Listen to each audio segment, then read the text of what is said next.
877-881-1053 as we try and give you some copium after what was a game that we felt. Man, I don't know, dude. This is very defeating.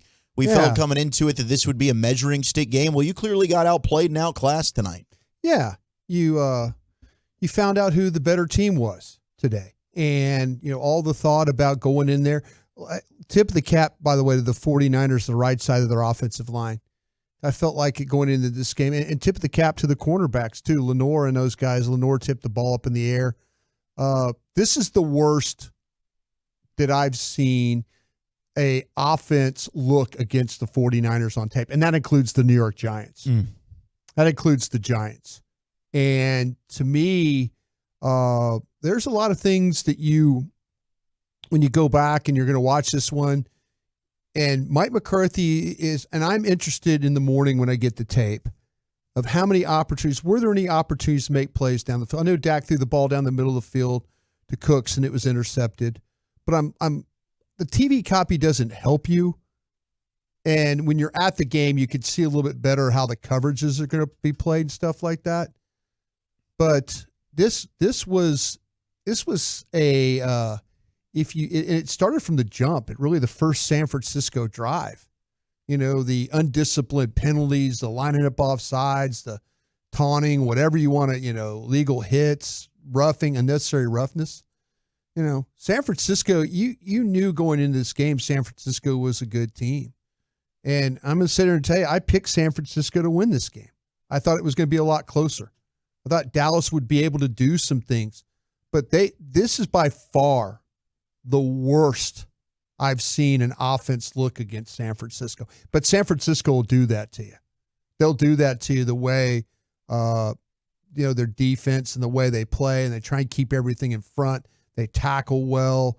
They drive to the ball. They create turnovers. They create pressure. But this one was a complete ass kicking. And it really on both sides of the ball. Dallas didn't have any answers for these guys tonight. Really didn't. And you kind of felt like going into the game that they, we were always talking about, what are you worried about? Oh, the offense. Oh, well, you're worried about their defense. San Francisco just really, anything they really wanted to do defensively, you couldn't move the ball. And I know people are sitting there asking me right now on Twitter and stuff about, because in June, I know I said about Mike McCarthy potentially turning over the play calling. Right. I think we're going in that direction right now. I really do. I think we're going in a direction that where Mike is looking at it and, Dak not throwing the, it's like, I didn't recognize that quarterback that played for the Cowboys today. And I say this in a way of just that competitive, try and drive the ball, trying to find, when the quarterback that was throwing interceptions actually looked better than this quarterback that is playing right now. This dink and dunk and dink and dunk and all that stuff. He looked scared to throw the ball. Yeah, it's like and he had the interception down the middle of the field, but there's something clearly different about him, and maybe it's the way the offense is designed.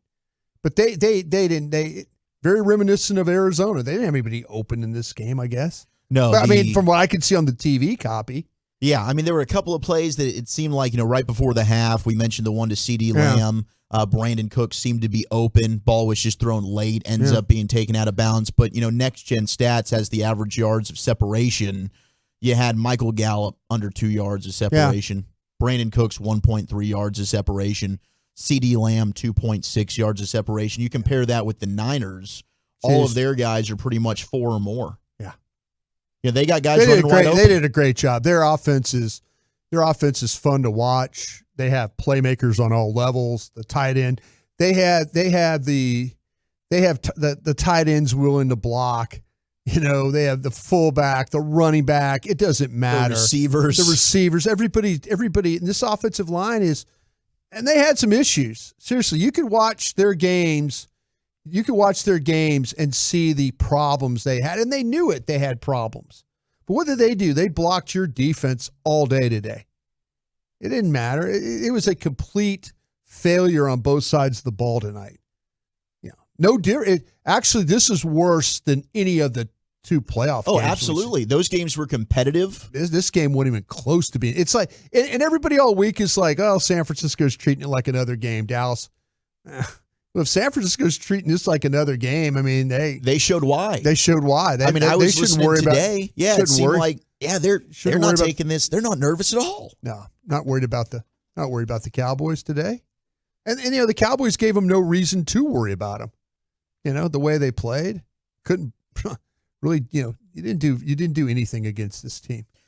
Brock Purdy, 252 yards, 4 touchdowns, sacked once. They ran the ball for 170 yards. Cowboys ran the ball for 57 yards as a team. They threw the ball for 140. Dak, 14 of 24, 153 yards, 1 touchdown, 3 interceptions. He was not good today. Not good. Zach He's not in good. the Super Bowl winning Wolchuk and Bryan Broaddus. Yeah, thank you. Sorry about that, Zach. No, you're good, man. Didn't run the ball, didn't block anybody. We were all talking about how the offensive line, the 5 starters coming together. How disappointing was that? Yeah, that just shows you, though. That just shows you that, there were questions. You thought, hey, well, have this line. I'm looking forward to seeing the All-22 again in the morning because I really want to see. I know if you don't get a hat on Fred Warner and Greenlaw, and I know Hargrave. I worried about Hargrave in this game. I don't think he was a factor. He made one really good play against. I think it was the 3rd down. Yeah, when they decided to run the ball on 3rd and 4. Yeah, 3rd and 4. Yeah, that was the one play he had. But yeah, that was a big fat no-show by the Dallas Cowboys today. Yeah, they got what they deserved. They did. You go out there and play like that. And I'm not going to say not ready to play because San Francisco took it to them. San Francisco really took it to them. Dallas wasn't good enough to stop them, or Dallas wasn't good enough to make plays against them. So, that's what it is. It's deflating because all week, and really for weeks leading up to this, we talked about it last week. They had talked about the 49ers. Oh, yeah. Kearse. They didn't shy away. Michael Gallup this week. They didn't shy away. None of the safeties were very good, by the way. You can talk about Kearse and Donovan Wilson. And I know Donovan Wilson got hurt, but Hooker, none of these safeties were any good in this game. No, they weren't. Wilson limped into the locker room. We got footage of that right now. He's got a right leg injury. I'm sure that'll be something to monitor moving forward. But they talked the bullies beat them up. They got bullied. The bullies. People were kept asking me, well, Dallas is the bullies. No. I'm like, no, I mean, you got to go to be a bully. You got to go beat the bully up. That bully took it to your ass today in all phases of this game. You look at this team being, and I get it. Brad, we'll talk to him later. He closed out. It's week 5. There's a lot of football left. Yeah. And it wouldn't surprise me. They've been good after losses under McCarthy if they come out next week and they beat the Chargers. But the bottom line is, you feel like you could beat this team now? No. Hell no. There's no way psychologically they feel if they got to go back to San Francisco in January. They might not beat the Chargers. No, that they think they can beat them. Yeah. There's no way. I mean, there's levels to this. And right now you talk about contenders in the NFC. It's the Eagles. It's the Niners. I think right now you could put the Lions. Yes. Hell yeah, you put Detroit in there. I don't think you can seriously talk about the Cowboys as a contender right now after this game. No. Your quarterback hasn't proven he can beat good teams. Nope. Your defense beats up on the crappy offenses, so we think they're elite when they're not. True. And when you play good offenses or you play good running schemes, they get exploited. Yeah. And they're proving they've put in a lot of work to try and be more physical, to be a tougher team. You got punched in the mouth in your biggest game, and you talked all week leading up to it how this isn't a normal regular season game. Right. You were I thought that they would go out and play one of their best games under McCarthy. They got their asses beat. Yeah. It's an embarrassment. Absolutely. That's why I think Mike might give up this play calling. He might, because the play calling wasn't good, and I know we'll probably get calls. But his team wasn't good today. No, either. because the coach wasn't good. Yeah, your defense was bad. Dan Quinn and them got handled tonight. Your offense was horrible. The offensive line didn't create anything in the running game. Your quarterback was horrible. I mean, Brock Purdy is a better quarterback than Dak Prescott. Yeah, he's proven it now since he's been a starter, and he outperformed him tonight. Great scheme. It's a great scheme, but people need to start to give Brock Purdy some respect. That dude's darn good. Oh, yeah. And I know we heard the numbers, always a different quarterback under pressure. He made some dynamite throws under pressure tonight. And that's the thing that you thought that you could, but did they ever really create any pressure on him? Not consistently, no. Hell no, not with the shape. The MVP of tonight's game is the right side of that offensive line for the 49ers. It was crazy because you watched him on tape. You talked about it. I went back. I looked at him, and I thought matchup-wise, they'd be able to do something there. Yeah. I mean, some of your best moments might have been Hankins getting his big hands up and knocking some plays down at the line. Yeah. Micah was a non-factor. Yeah. Oh, a lot of them were non-factors today. You could put the you could point the finger to 11 guys out there today. You know, it's a shame too. We'll have to figure out what happened to Van Der Esch. Yeah. You know, with his situation, see that with his spine and his neck, and you know, this could be a thing where, you know, hopefully he's not out any extended period of time. It looked like that Bland had cramps. Yep. You know, he did. So Turpin with the ankle injury. CJ Goodwin gets hurt. We'll definitely hear from Coach McCarthy. We'll hear from Dak Prescott. I was hoping the Cowboys would come out and hand San Francisco some humble pie. They didn't. No. Instead, the Cowboys got humbled. Yeah. Speaking, you mentioned nobody doing much. Trent Williams, according to Next Gen Stats, did not allow a pressure on any of his 8 pass blocking matchups against Micah Parsons. Yeah. That was a matchup we thought, okay, this is it. If you're a football fan, that'll be a lot of fun. Well, but I also, how about this?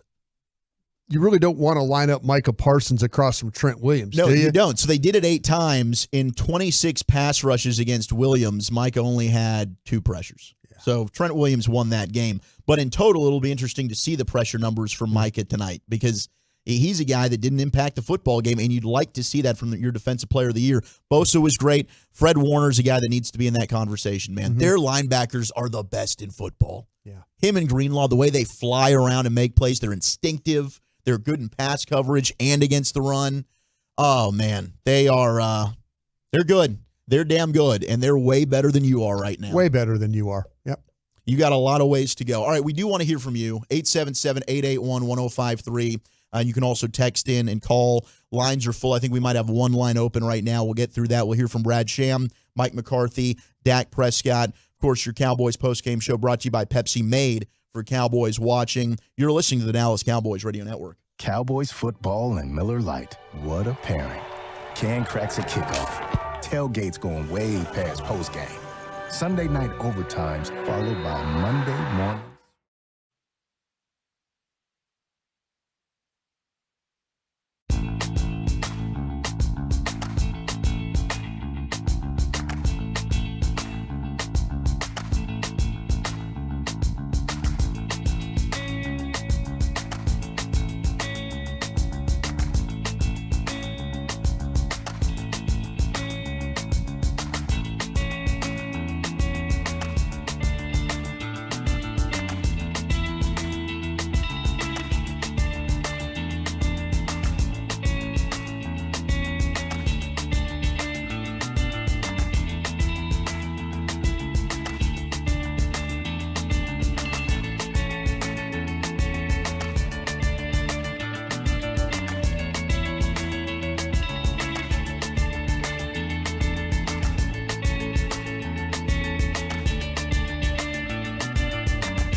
Wings. And by Miller Lite, the only beer of the Dallas Cowboys. It's Miller time. Purdy under center. Wolchuk in motion. Toss left, Mason. Well, they're just driving him off the ball. Mason's going to stroll in. Easy touchdown with no opposition. Cowboys defense waving the white flag. Whole team looked like they were pretty much defeated and giving up there in the fourth quarter. It was sad. It was sad to watch. Jordan Mason, 10 carries, 69 yards in that touchdown to lead the Niners in rushing. Christian McCaffrey, 19 carries, 51 yards, 1 touchdown there. As the Cowboys relatively held Christian McCaffrey in check, but overall, they ran for 170 yards as a team, did the Niners. There was no stopping that. Zach Wolchuk and Bryan Broaddus, the Super Bowl winning scout here in your Cowboys postgame show, 877-881-1053. I will say this, and we're going to get to the calls. I already saw one text about like, oh, man, Kellen Moore's missed. Look, you scored 12 and 17 points in those 2 playoff games. McCarthy and the play calling, trash tonight. Maybe your quarterback, if you want to say, is the problem because he's the one consistent. I'm okay with that. I'm not going to sit here and say, oh, they made a mistake firing Kellen Moore or not retaining Kellen Moore. You needed a change. Now, maybe Mike McCarthy's not an upgrade. That's very possible. Sure. But you don't just maintain the same guy just for the sake of, oh, you've got statistically one of the best offenses in the league. That came up short against the better teams in the postseason. Now, maybe the situation's not fixed, but at least you tried and you moved on to someone else. Yeah, the thing with McCarthy, I believe, is that he and Kellen Moore, it became personal. You know, Kellen Moore was ready to leave. Mike was ready for him to leave. A couple of times it happened last year. It looked like in the Green Bay game, the Jacksonville games, a couple losses where maybe Mike wanted to go a little bit of a different direction. What McCarthy, I'll give him credit for this. What McCarthy's done is by becoming the primary play caller, he's put himself in the line of fire for if there needs to be a change at the end of the year. You know, now you can't walk Kellen Moore out of here. You know, now there's nobody. Mike McCarthy, if this offense, you know, they're 3-2 right now, and Brad's right, it's week 5, but they've got some difficult games up ahead. Scheduling ain't easy. Scheduling ain't easy. You know, they're going to have to find a way to it's just, maybe it was really just how great the 49ers are on defense. You know, maybe this, but Dallas has got, with the offensive line the way it is, the wide receivers, you know, the tight end Ferguson's playing a lot better. And you think with Dak Prescott going into year 8, that they would have been better. And they really weren't tonight. They really weren't. And so McCarthy's put himself in the line of fire here as the guy that if it doesn't work out, it could ultimately cost him his job. Yeah. And so that's, I give him credit for being that guy. If you don't think the previous guy's doing the job and you move on from him, good for you. That's the choice you made. But if this doesn't get better, if this team doesn't find the ability to score, get the ball down the field, and they have scored points, but you just wonder. You know, you wonder. There's been some red zone issues. You know, hell, they could have probably scored more points leading into this. But this was a game that a lot was put into. This is the team you're going to have to probably beat if you want to think about any type of success. Sure. You know, to go to where you want to go, you're going to have to handle that team out in Santa Clara. And tonight was just a disaster. Gosh, it was. And so if you're San Francisco, you're thinking, well, we hold that advantage over these guys. You know, last 3 years, it's been, under Mike McCarthy, they're 0-3. They've got the Cowboys number. They do. They do. Absolutely they own them. So, maybe they get things fixed. Maybe all of a sudden, they find a way to, but right now with the way they're playing the way they played this game, they're not going to beat anybody that we talk about the upper echelon. The San Franciscos, maybe even Philadelphia, maybe even Detroit. You play them all. And then you got, we'll see about the Dolphins and Buffalo, and you got some really difficult games along the way. This is not going to be an easy go at it at all. So Ed Werder put this out, 42-10. The blowout by the 49ers is the worst loss of Mike McCarthy's career as Cowboys head coach, second worst in his entire 17-year NFL career as a head coach. It's also the most one-sided score in the history of the storied Cowboys rivalry with the 49ers. And the Cowboys, honestly, earned every bit of the butt kicking they got today on them. And all the points, everything about it. The San Francisco 49ers had a great game plan. They neutralized the people they needed to neutralize. They attacked the ones they needed to attack on defense, on the Cowboys defense. And they were outstanding today. They really were. They absolutely were. All right, let's hit the phones. Brought to you by WinStar, home to over 8,500 of your favorite electronic games, more than 1,000 table game seats, and 1,400 luxury hotel rooms. It's always a good time at WinStar World Casino and Resort, the casino of the Dallas Cowboys. We'll start off with our guy Ron in Cedar Hill. Ron, you're on the official postgame show of the Dallas Cowboys. Hey, thanks, guys, for taking my call. I agree with everything you guys said, all great points. I just have a few things I want to address and then end it with a question. So I thought today the Cowboys were lost, out of loop, and out of sorts. They seem to be highly outmatched. If this was a barometer, a measuring stick of where we stand in the NFC, clearly we are the third or fourth best team because we have to put the 49ers and also the Eagles and, like you guys said, Detroit. And it kind of reminded me of the fight between Terrence Crawford, Bud Crawford, and Earl Smith. Because it's like no matter how many times that we match up, it looks like they will always have our number. They had an answer for everything that we did. And if it is a thing with scheming, my question is, how long do we let Mike McCarthy continue the West Coast or Texas Coast offense when it seems to not be as efficient or equitable on a week-to-week basis? See, that's what I'm talking about right there. That to me, Mike McCarthy, it's not a decision that any of us or anybody, or maybe we'll see what Jerry Jones and Steven. I think it's a decision that Mike McCarthy would have to make on his own. I think he'd have to, they'd have to sit in a meeting and they'd have to talk about, hey, Brian, I think it's better if maybe you start calling these plays. Now we'll see. They might not admit it. But if you see, and just a lack of improvement. Well, if Brian has a big play sheet, he has a big play card. But if you see him, he usually kind of hangs off the side. He lets Mike kind of have his distance, and then when the quarterbacks are talking, he's over there visiting. But I will say that it's going to have to be a Mike McCarthy decision, and we might not notice it unless somebody asks or Mike brings it up. Or one of these national guys or gals says, oh, in a change, Mike McCarthy, say a guy like Jay Glazer. Say Jay Glazer, who's best friends with Mike McCarthy and Stephen Jones. Or who's my guy that did the report, Tom Pelissero? Yes. He's the one that went to Wisconsin and did the farmhouse report. One of those guys report that all of a sudden Shoddy's calling the plays. Bingo. That's where you'll probably hear it first. But I bet you it's McCarthy that will he would be the one if there was a change. If there was a change, he would be the guy that would do it. Yeah, that'll be interesting moving forward. I don't know. I feel like this would be one where Mike's ego probably took a big hit. His team didn't play well. This was an absolute gut punch. He made terrible. The play calling wasn't very good. I don't think it would happen now. I think, week 5, there's still a lot of football left to be played, but it's certainly something to monitor, and it's going to be a talking point. There's no question about that. I said it in June.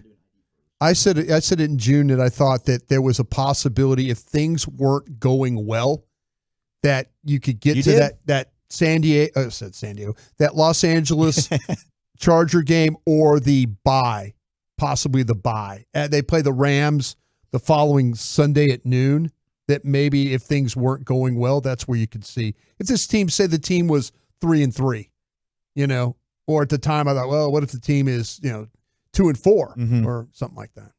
All right, we've got the voice of your Cowboys, Brad Sham, but before we get to him, let's go ahead and pause 10 seconds to allow stations to identify themselves across the Dallas Cowboys radio network. You're turn it on, leave it on. Home of America's team is 105.3 The Fan. Hello, baby. KRLD FM and HD1, Dallas Fort Worth. Always live on the free Odyssey app.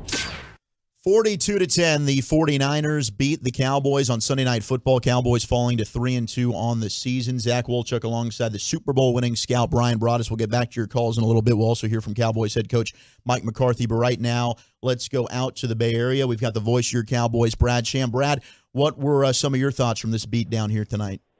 Oh, well, they just got undressed and their lunch money stolen and their little sister's bicycle taken away. I mean, it was just the funny thing is, Babe and I said when it was 14-0, okay, forget about the score, just go play. Yeah. And then they go score, and it's 14-7. You got a game. Right. And when it was 21-7, that was a pretty good hill to climb, and then they just got battered. They just got worn down, and they could not. Now look, San Francisco just might be that good. Yes. I mean, Purdy, this wasn't a fluke. No. And all you had to do was watch the tape. Purdy, McCaffrey, and the schemes, the run schemes, the way they get Ayuk open, and Kittle and Juszczyk, and that's not a fluke. So the gap is much bigger between the two teams than I thought it was. And their challenge, they've got 2/3 of the season left. Sure. I mean, they've lost 2 games. Right. They got 2/3 of the season left. Your challenge is to get your head right in time to go play the next one. And you can still do just about everything that you wanted to do. I don't know what confidence you would take into the next game with these people, but things happen. We've all seen them. If you just follow sports long enough, it sounds impossible. But tonight's not the night to talk about that because they're clearly the inferior team at the moment. But my concern coming into the game was that if San Francisco lost, I don't really think they cared very much. They just kind of make them mad. And if Dallas lost because they were putting so much emphasis, the players were, and I presume the coaches, I only know what Mike McCarthy said about it, but the players were putting so many eggs in this getting even basket, right? That I worry what happens if it doesn't go your way. Yeah. And now you've really got a challenge. Now they've got a challenge, and it'll be interesting to watch them try to answer the challenge. Brad, which were you more impressed with, San Francisco's defense or their offense? San Francisco's offense, Brian, as you well know, is like it's really almost like a work of art. What Purdy does, precision, pace, accuracy, vision, is it's really other level stuff. And you can look on tape and you can see how, Juszczyk's an exceptional player. Kittle's an exceptional player. Yeah. The receiver, when you watch the defense, okay, that Bosa's a great player, and that Hargraves is really good, and that Fred Warner is a really superior player. And after that, they're good players. But I'm not sure how many players impact games the way Fred Warner has impacted the last 2 games they've played against the Cowboys. So I don't know if I was surprised by either one, but if I had to pick one, it would be the defense, which was just so dominant. I didn't think they would be as dominant against the Dallas offense as they were. Brad, I know you call the game, you watch the game, and you have to follow where the ball goes and stuff like that. But when you sit down and watch the All-22 tomorrow, or when you have the opportunity to do that, what are you going to look for first in this one? Is there something you're going to say, I need to see this when it pertains to either the Cowboys offense or the Cowboys defense? Well, there's plenty on both sides. Of course, the offense I'll tell you this. I thought that their pass protection was really, really good. Mm-hmm. I thought Tyron Smith had a terrific game. I thought Tyler Smith was really good for most of the game. And I thought that Dak, the first 2 sacks, I thought he held the ball too long. Sure. I agree. Yeah. Which is easy for me to say, but the protection I thought was really good. So that means when I look at it, I'm going to want to look at the secondary, and I'm going to want to see what did he have available and try to figure out what he might have seen, because there wasn't a lot for him to get to. And then Warner's a one-man wrecking crew. So I think on the offensive side, that. And on the defensive side, holy cow, I definitely want to watch the interior up front because there were so many yards. A lot of their stuff is perimeter stuff. It's toss plays with Juszczyk and Kittle leading, But there was an awful lot of stuff right up the middle that I just want to see who was getting blocked. You know, we're going to get tons of calls. We already have in texts regarding the quarterback and Dak Prescott's play. It's not all on one person. I think there's fair blame to go all the way around. But where are you and what are your feelings right now on Dak? Oh, he didn't play well. He had a bad game. I'm surprised by that. I thought he was really primed to play his best game. He may have been too primed. He may have tried to do too much. And, you know, you have to talk to some people to figure out, like, what happened on that deep ball to Cooks that was incomplete. What was that? Did it sail on him, or what happened? I thought he was jumpy at the beginning of the game, like amped up. Right. Remember the overthrow to Schoonover in the first series, I think? Mm-hmm. And I remember the Super Bowl in Pasadena, and if people forget that the Cowboys came out all amped up, and Aikman was overthrowing balls left and right. He later admitted he was hyperventilating, and so you know a little bit of that can happen. One of the interceptions was a tip ball. That's like last year. What are you gonna do? Right. The last one, I don't have any idea what he was looking at. But he had to get frustrated. I mean, he absolutely had to have been. I think they were all surprised and obviously frustrated.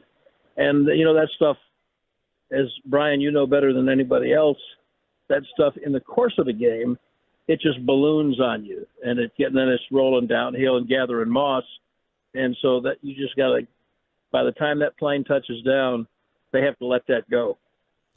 You brought up Brandon Cooks, and maybe some of this in the previous games is just, hey, you've got a big lead. But are you surprised that they haven't been able to find more of a role and get Brandon Cooks more involved in the offense? I mean, they were finding ways to get him involved tonight. The reverse was a good thing. 49, the coverage was pretty tight. I didn't think there was a lot open. And I mean, the easy answer, Zach, is to say yes. The easy knee-jerk answer is to say yes, but you want to know why. We don't know what happens in practice, and we don't know what they're looking for and what he's trying to do. It's going to be hard to get a real honest answer on that one. But it feels like there's some too old cheese in there. Something doesn't smell right. And am I surprised they haven't gotten him more involved? I mean, I think you want him involved in the course of the action. Lamb is your number one guy. I thought they definitely did try to get him more involved tonight, but I think that's still a little bit of a work in progress. Brad, did maybe tonight, just because of the way the 49ers play and they're tough, I just didn't feel like there was any really rhythm to the offense tonight at all. It didn't seem like that they just were able to get anything, kind of maybe the one or two drives that they had. But before the half, I'm thinking, okay, get some points before the half, come back in the second half, get some points there, kind of get back in this thing. But I kind of felt like that is it the 49ers just didn't allow them to get any rhythm, or was there felt like some self-inflicted stuff going on out there? Well, it's probably, when you get beat like that, it's probably a little of both. Yeah. I thought that on the touchdown possession, I thought they were finding some rhythm. Right. And then you'd have liked to have gotten a touchdown coming out, but you got some points and you made it a 2-score game. And I mean, it's just folly to say that San Francisco had nothing to do with it. Fred Warner is a hell of a player. Yeah. He just changes games. And you'll have to look at the tape. Yeah. And see the answer to that. But you are 100% right that there was no rhythm. And that was part of the problem. I'm not sure that they ever really got the running game going the way they wanted to. No, not at all. And that's a great part of the rhythm, as you know. They depend on that. Brad, we appreciate your time as always, sir. Get home safely, and we'll catch up with you again next week. All right, fellas. Thanks. Have a good night. There he goes, the voice of your Cowboys, the great Brad Sham, with us here on the official postgame show of your Dallas Cowboys. 42-10, the 49ers beat down our Dallas Cowboys, knocking the Cowboys to 3-2. 49ers improving to 5-0 on the season and 3-0 at home. We'll get back to your calls and texts. We'll also hear from your head coach, Mike McCarthy. Dallas Cowboys football will continue in a moment. Becky Hammond on being the first woman to coach in the NBA. What if it's no big deal that I'm a woman? What if it's about striving for excellence and being the best?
Down the right sideline to the pylon. Touchdown 49ers. Reverse flea flicker. And the Niners are up by 2 touchdowns. Just one of the brilliant plays and play calls from Kyle Shanahan and the 49ers offense as they beat the Cowboys 42-10. Zach Wolchuk alongside the Super Bowl winning scout Bryan Broaddus here on the official postgame show, your Dallas Cowboys, brought to you by the National Medal of Honor Museum.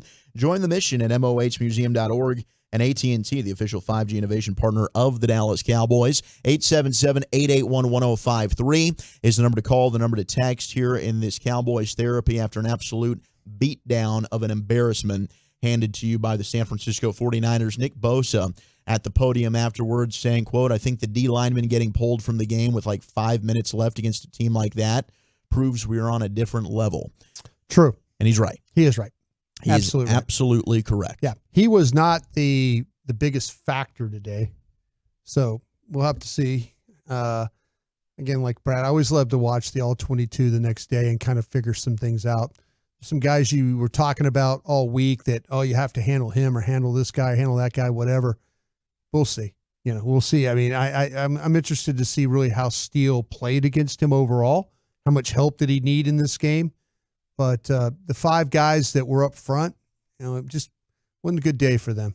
49ers controlled both sides of the ball. Yeah, they really did. They actually control. I thought Dallas had a little bit of an advantage with the receivers in that secondary. I did too. They didn't. It wouldn't. They didn't have an advantage. No, it will be. And as you mentioned in the opening segment, it'll be interesting to go back and see, hey, were there plays to be made downfield? It was interesting to hear Brad say he thought the pass protection was pretty solid. Yeah. It wasn't a good day in run blocking whatsoever. Not at all. Not at all. That was going to be – I got to the point, in the pregame, I asked Babe, I go, would you just consider this like a Tampa game 2 years ago where you just don't even try and run the ball, just throw it, protect the thing, and try and throw the ball as much as you can.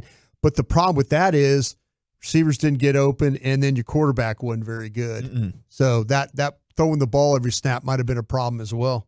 No, I get it. I mean, all the texts coming in about Dak and don't make excuses about the nobody's play making calls. excuses. Nobody's making. Your quarterback was bad, and I saw a text come in like, "What's the last good team that Dak's defeated?" And I'm sure if I went back, I could find one, but off the top of my head, I don't have an answer for you. The guy won a playoff game. Okay, if you want to go back, the guy won a playoff. You'll say he beat Tom Brady. He did. And maybe it was the end of Tom Brady's career, which it was. I mean, it was the game, but he played brilliantly against Tampa that time in that game, and they got beat by San Francisco the following week. But yeah, there are questions about this quarterback. It's hard to defend him. You figure in year 8. There are going to be some changes that needed to be made. And they're talking about, well, we're going to do this with the offense. We're going to make it simple for him. We're going to, this, that, and the other. Well, that's, maybe that's not the way he needs to play. I don't know. This play caller might be restricting him, but the quarterback wasn't good. No, the quarterback wasn't good, and we're not making excuses for him. But you have to look at everything involved here. We give Dan Quinn a lot of credit. He's putting his defenders in position to make plays. Last couple of weeks, we've seen Dan Quinn and them Arizona. He wasn't very good. Wasn't very good this week. You just can't sit there and say, all those Dak haters are laying in the weeds right now going, oh, see, I told you. And then the Dak defenders are like, now they're the ones in the weeds. Yeah, the problem is, the Dak defenders, and you know me, I've tried to do it, and a lot of it is my fear of, the Cowboys' potential inability to actually find a quarterback. They lucked into Tony Romo. Yep. They lucked into Dak Prescott. Now, I don't think that's a reason why you shouldn't look, and you need to have a serious conversation. Are you able to get over the hump and beat these good teams that inevitably, if you want to win a championship, you are going to have to beat? And is that guy good enough to do it if the pieces around you aren't necessarily good enough? As a guy like a Mahomes had an elite defense whenever they've won championships. They've had a good defense. I don't know if it's an elite. Dak isn't able to beat San Francisco. Is he able to beat Philadelphia? I mean, these are things you've got to go soul-searching. He has done that before. He's beaten the Eagles in the regular season 100% he has. Yeah, you always seem to have a good matchup against the Eagles. One way or another. He was dynamite in that Christmas Eve game. Yeah. He was. Yeah. But I get it. I mean, against good elite defenses, he has come up short, and he has played really badly in all 3 of these Niner games. He'd be the first one to tell you. Yeah. But I get it, and it's a fair question because you can't defend him. And I'm not going to sit here and do it because your faith has never been rewarded.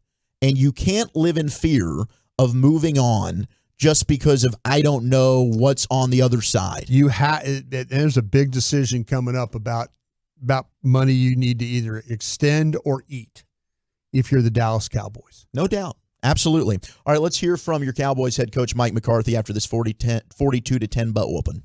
Mike, David Moore, Dallas Morning News. How do you explain what happened out there today, and what was the message to your team afterwards? Well, explanation, a very humbling loss, clearly stating the obvious. I think the biggest thing is I just had a quick reflection on the 5 games that we played in. It's been a wide range of performance, as wide as a range that I could ever recall in a 5-week period.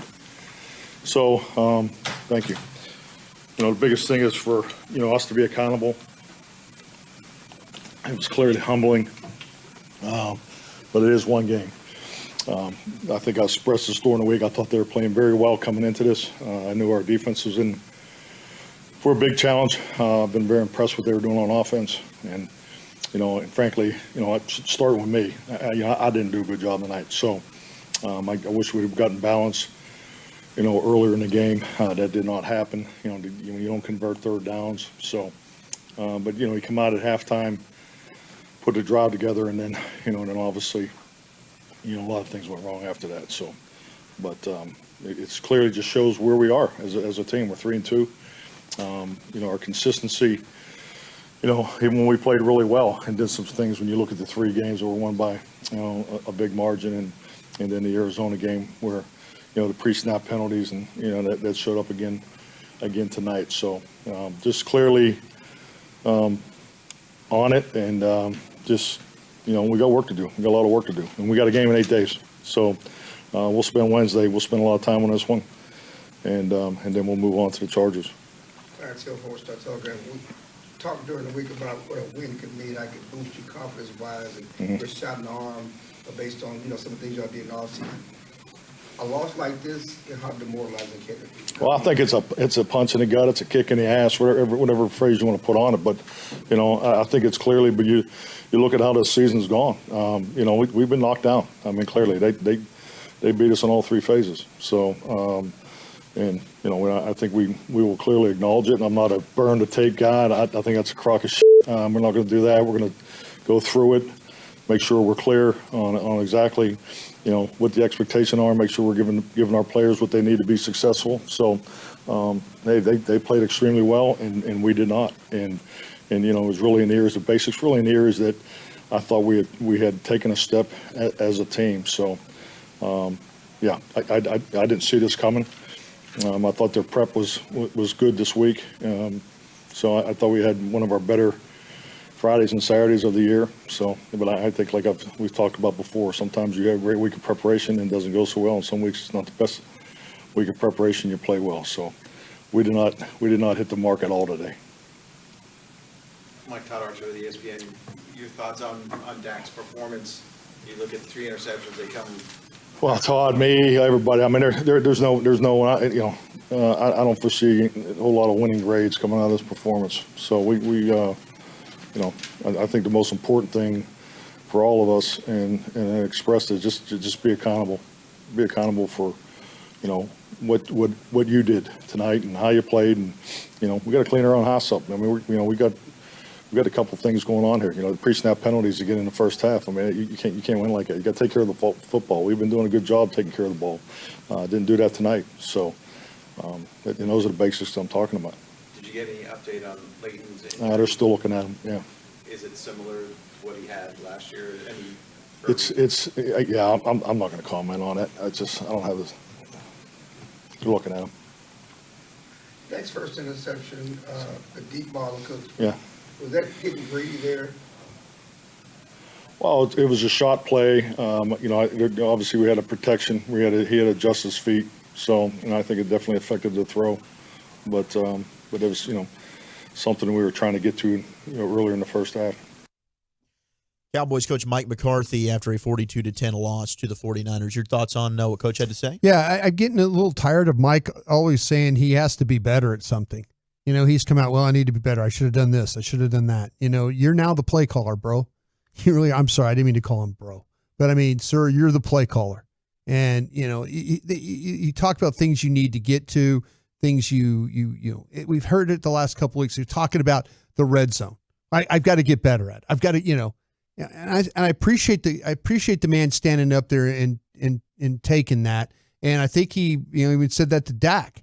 He's like, hey, you need to stand up there. And I'm sure when we hear Dak talk, he'll do the same thing. He'll probably take what, he'll take it, he'll take the heat for it. But, you get tired of people standing up there and talking about, I need to be better. I need to be better. I need to be better. Sir, yeah, you do. You need to be better. You're the primary play caller now. You're responsible for game plans. You're responsible for the red zone offense. You're responsible for this game. You're also the head coach of this thing. Your team got their ass handed to them. That's on you, and that's on every one of those people that gets on that airplane and comes home. You talked about how important this was. The owner, the general manager, everybody on our shows all week long talking about this. Oh yeah, San Francisco are better. We're thinking like better equipped. No, you went out there and proved every one of us wrong that we thought that you were better equipped to handle this game. You really weren't. And that's on everybody that gets on that airplane coming home. Yeah. I'm embarrassed and ashamed that I even picked the Cowboys to have a chance to win this one. And the why is because we heard all week they had a great week of practice. The mentality was there. Mm-hmm. They wanted this one. I thought they would want this one more. I thought this was one that they felt they had to have. They'd come out and be on their A game. It was anything but 3-and-out punt, 3-and-out punt, fumble. 3-and-out punt. Finally, they got a touchdown drive. They didn't have their first down, and he's the play caller until, 4 minutes into the second quarter? Yeah, you blame him. Blame him. Blame the offensive line. Blame the quarterback. Blame the receivers.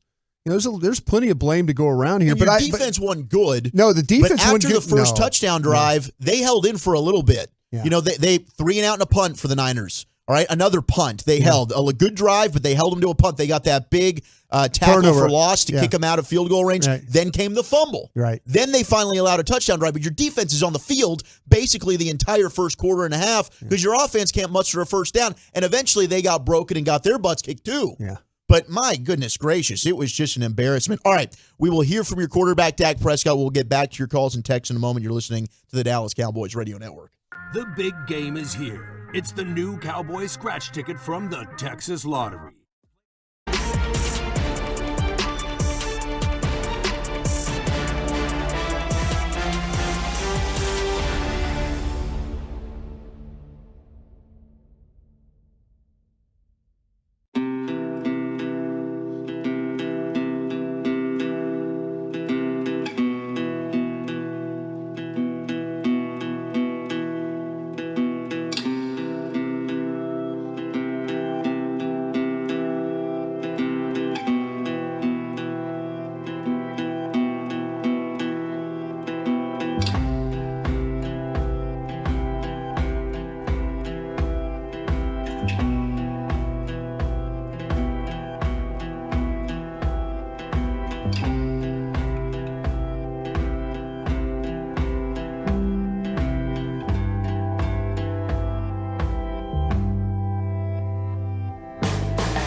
and by Ford.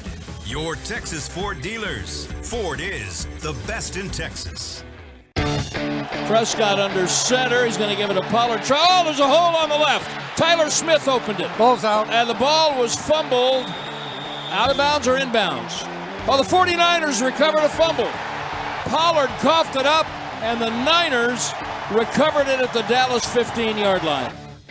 Just a heartbreaking, deflating fumble there. Tony Pollard. Beautiful play by Fred Warner to punch what he that does. one out. Yep. He was sensational tonight, and somehow that ball stayed in bounds. The ball went the 49ers' way, and they totally laid a thorough beatdown, humbling the Dallas Cowboys 42-10. The official Cowboys postgame show rolls on. Zach Wolchuk and the Super Bowl winning scout Bryan Broaddus, brought to you by AT&T, the official 5G innovation partner of the Dallas Cowboys.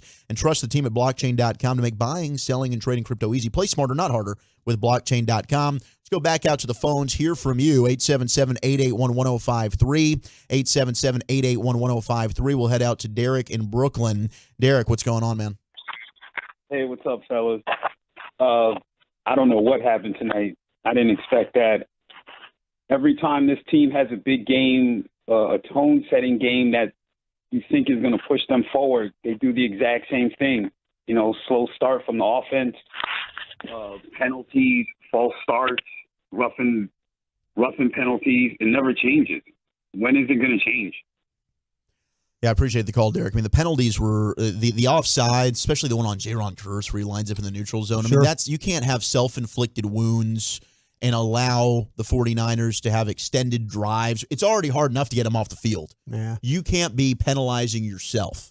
The one thing we talked about, what would this team have to do defensively to become elite, was eliminate. How about those penalties when it's third down? Right. And you have a chance to get off the field, but no, you have a roughing penalty or you're offsides or defensive holding or something like that.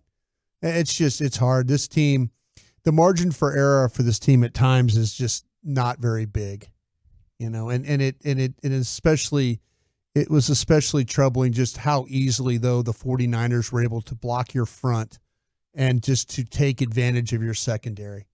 The Cowboys just right now, they're not very good at safety. I'm sorry, all you Malik Hooker fans that were coming after me about that, when they signed him to an extension. Malik Hooker's just at safety. I've said him. Donovan Wilson's not playing well, and Kearse is not playing well either. They're struggling right now at safety. You saw a team tonight that had a couple of a pair of safeties that played well. The way they were able to kind of work. You get a blitzer, you get a guy that played deep with Gibson and Hufanga. They're always around the ball. They're going to tackle well. The Dallas Cowboys just aren't tackling well. They're not covering very well. Hey, you got receivers running wide open. And to your point, we were looking at each other, not only the safeties, but speaking of the secondary, it seemed like they were picking on Stephon Gilmore early in this game. I think teams are starting to see that Gilmore does not have that quickness that he once had. He's super smart. He's willing to tackle, not always successful at it, but he doesn't have the ability to close on the ball like he once did. Now, he did have an opportunity to maybe get an interception there. Ball was thrown a little behind. But if you look at his overall play, you've seen far more separation plays from Gilmore than we've had in the past. Let's go out to JK and Prosper. JK, what's going on?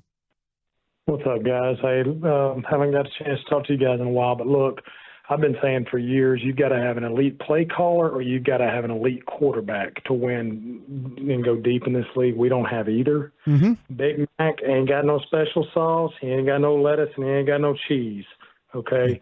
This offense sucks. Dak, I've been telling y'all for years, and I get talked down to when I call, and it's not that I think y'all are making excuses for him. I just don't think y'all put enough of the responsibility for this team's woes on him. We got rid of Red, which they needed to. It took 10 years for Jerry to act on that. He's like the government. He always brags about how he makes quick decisions, except when we really need to make a decision to move on from things. He's got McCarthy. He had Kellen Moore. Kellen Moore was a problem, which I think he was. Well, now we've got McCarthy, but Dak is the constant guy here, and it wasn't all on him tonight. Okay, but we've been hearing Micah talk about his goals. We've been hearing, Lawrence, all these guys talk. And as fans, man, you got fans throwing TVs out the windows, cussing out their dogs, putting their kids to bed early, pissed off, and you got Jerry up in the box laughing and joking at the end of the game. You got Dak smirking after and it's not that we don't think that they don't care, but man, it's getting ridiculous. And the media, starting with Brad Sham, because right after their telecast, as they were transitioning to y'all's show, Brad was like, "Well, I'm sure you're going to hear from some fans. Good luck to y'all." Talking down, like pissing on our head, but telling us it's raining outside. We're watching the dang game. People are watching these games, and Broaddus, I want to ask you to do me a favor. Go back last year. This is a little thing, but I've been wanting to ask you this for a while. Go back and watch the Titans game last year. Dak's got the ball. It's 2nd and 10. They're backed up inside about their own 20, and Dak throws about a 12 to 15-yard ball down the middle, 2nd and 10, and misses the throw. But to me, a smart quarterback, and this is just a microcosm of Dak and his lack of football IQ, he throws the 12 to 15-yard ball, 2nd and 10 from inside his own 20, instead of trying to get them into a 3rd and manageable situation. These are little things that frustrate people as fans of the Cowboys. Yeah, appreciate the call, JK. Look, I feel your pain, man. I'm a diehard Cowboy fan. I got my first job, bought season tickets at Texas Stadium for the final year. Trust me, Brian and I, we live this and we feel it with you, man. I mean, we're not trying to sugarcoat this. We feel your pain, and we're not trying to talk down to you. I get a lot of what he's saying there. The thing with Dak is, yeah, you're in year 8, and you're making changes. There's a lot of football left, but, maybe they've hitched their wagon to him. They have. They have. They waited. They waited to, Dak played the game very smartly, him and Todd France. They waited. You didn't really have an answer. Maybe if you would have, if you, instead of Micah Parsons, and I'm just here, folks. I mean, just hear me out here. You had the 10th overall pick. You could you have moved? Could you have drafted a quarterback? Could you, but they made the commitment to sign Dak. And it's not all Dak's fault. They were all bad tonight. Yeah. But I understand, and I don't think people, like I say, I think that we've been fair about it here. I was listening to our shows all week. I listened to Mike Bassick tell you, man, hey, I'm not here for Dak. I think Dak is good, but I don't think Dak can do this. Right. I think every show has their moments. I know Sean and them in the morning, we talk about, well, Dak can't do this, or he can't, and the only thing you could do is try and be fair. The organization now has to look at this and say, okay, and I'm a guy that told you years ago that I was hearing people within the Cowboy organization saying, Jerry Jones, is this really our guy? Is this really our guy? And that's the they were even asking themselves those questions. But Dak played it. They weren't willing to make a change. They weren't willing to use the draft pick. They were willing to trade for Trey Lance.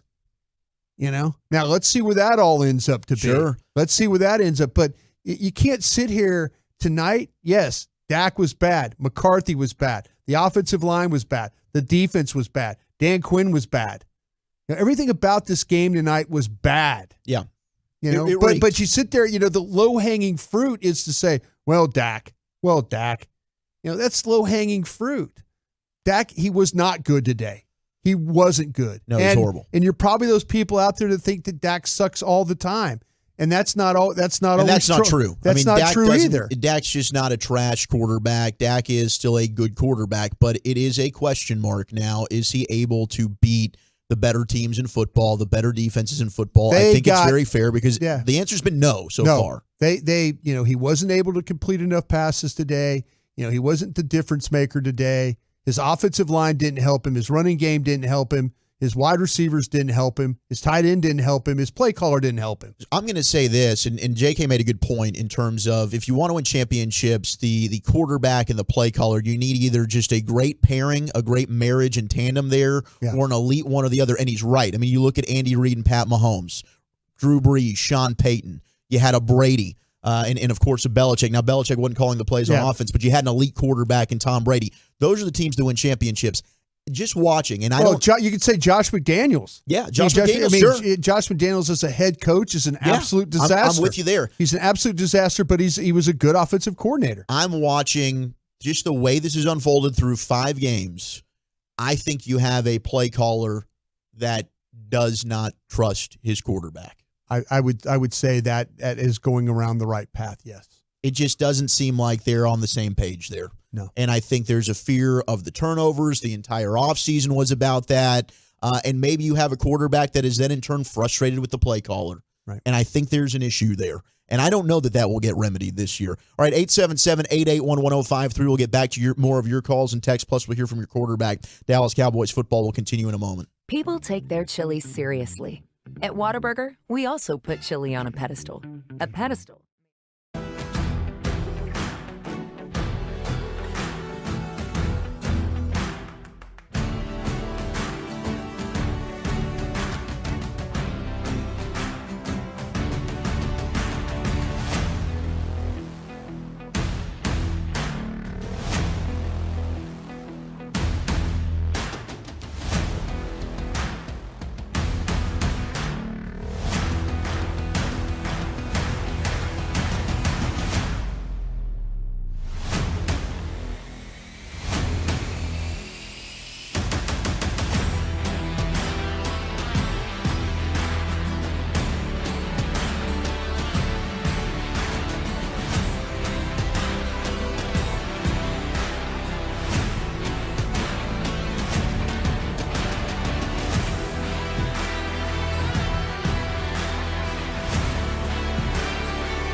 moving companies forward, Pollock Aurora is where solve happens. Call 855-239-5153 or visit pollock.com today. 1st and 10 at the Dallas 20-yard line.